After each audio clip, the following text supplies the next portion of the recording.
Y el Departamento Regional de Transporte realizó esta tarde una audiencia pública sobre las nuevas tarifas, buscando la opinión de la comunidad hispana. Vamos con nuestra compañera Karen Vega con toda la información. Karen, ¿por qué es importante que la comunidad hispana dé a conocer sus opiniones en estas audiencias públicas?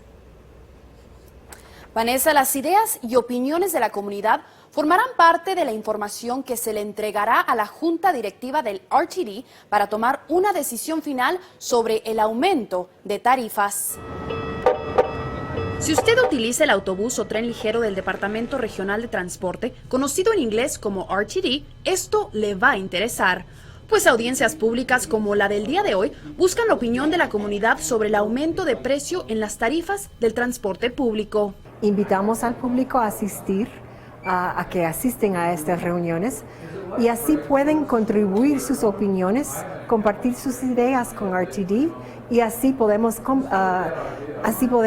compilar estas ideas y opiniones y compartirlos con la Junta Directiva de RTD. El aumento no es bien recibido, pues contempla un pase por un viaje sencillo de $2.60 en lugar de $2.25. RTD no ha aumentado las tarifas en unos 5 años, pero hemos llegado al momento en donde sí tenemos que tomar esa decisión porque estamos creciendo.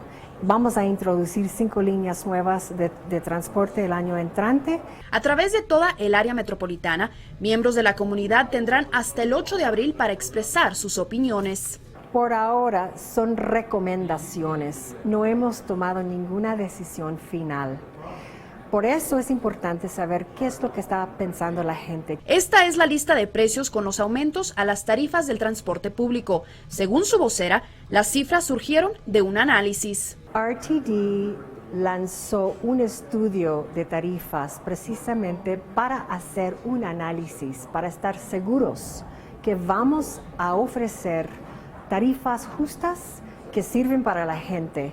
Para ver una lista completa de las próximas audiencias públicas, visite www.rtd-denver.com. Es todo por mi parte. Karen Vega para Noticias Univisión Colorado. Regreso a los estudios. Contigo, Vanessa. Muchas gracias, Karen, por tu informe y como lo dices, es importante que la comunidad participe.